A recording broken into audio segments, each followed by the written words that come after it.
If you're the type of person that loves a classic Rover Mini but thinks 1960s engineering is getting kind of dated, or wonder why Marty and Moog imported a Mira in pieces, or think old SF5 STB Foresters are just too darn large, then you might be interested in an L700 series Daihatsu Mira TR Turbo. And it's everything a Rover Mini from the 90s could have been if they wanted a participation ribbon in WRC. This is pretty much the top of the range for the L700 series Miras. Like Civics or Imprezas from the 90s, there was a whole raft of trim levels to choose from depending on your budget and capacity for K-Class excitement. An entry-level L700 Mira had 2/3 the horsepower, a 3-speed auto-tragic front-wheel drive with a 500,000 yen MSRP, which was approximately 5,500 Canadian dollars. This TR 5-speed was more than twice that price new, twice the wheels driven, and arguably offered more than twice the satisfaction. It also held its value a bit better.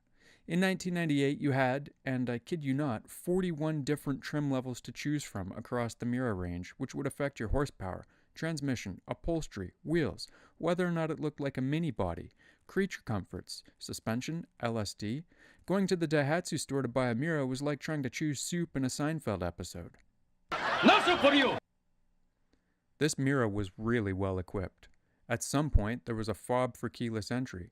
It had AC. It had fog lamps, wipers with interval, power mirrors, central locking, power steering, a place to set your drink, a place to keep your gloves, room for kid seats or a puppy, and the best K-Class sporty drivetrain Daihatsu had on offer at the time. The engine is an EF 3-cylinder twin-cam 12-valve. Using math, that's 4 valves per cylinder. Output is throttled at 64 horsepower per its K-Class restrictions. And of course it's turboed and intercooled. The turbo spool's nice and quick because, well, it's quite small. Currently on stock suspension and aftermarket springs, the handling is quite nice. Gearing 1 through 4 is pretty short and aggressive, but the dogleg 5th gear is fairly tall. At 100 kilometers an hour, the EF is only revving at 4,200 RPM. And keep in mind, redline is 8,500 RPM. Claimed fuel economy was 19 kilometers per liter. You might by now have noticed the wheels. These are not original to the TR trim. These Mini Light alloys were from the Mira Gino Mini Light Special Edition, which when you were choosing your options at the Daihatsu store was a pretty decent decision.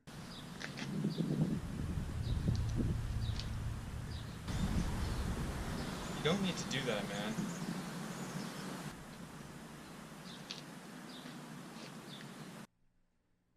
If you are familiar with the Mira pedigree, it might be thanks to Mighty Car Mods. This L700 is the 5th generation of Mira, and a full generation newer than the Mighty Car Mods car. Mighty Car Mods wasn't allowed to import a Mira because Daihatsu has already sold a base model into the Australian market. Allowing grey market imports to compete directly with a 20 or 30-year-old domestic used supply would obviously be a danger to the domestic market, forcing enthusiasts to piece together half-cuts. Makes sense. Anyway, here in Canada we don't need to chop our cars in half before we drive them. Yet. And that is lucky for us, because sporty K-cars are really fun to drive. Sitting fairly low to the ground on 13-inch wheels gives the Mira a go-kart feel and a seemingly impossible fun performance to horsepower ratio.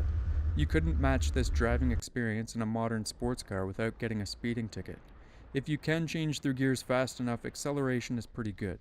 For a car that weighs only 710 kilograms, it doesn't get buffeted around by wind on the road too badly. All-wheel drive grip and traction is excellent. Comparing this to the front-wheel drive Daihatsu Naked I had last year, which had similar weight and power and liked to spin and skip its front tires out of the gate, the Mira has excellent get up and go.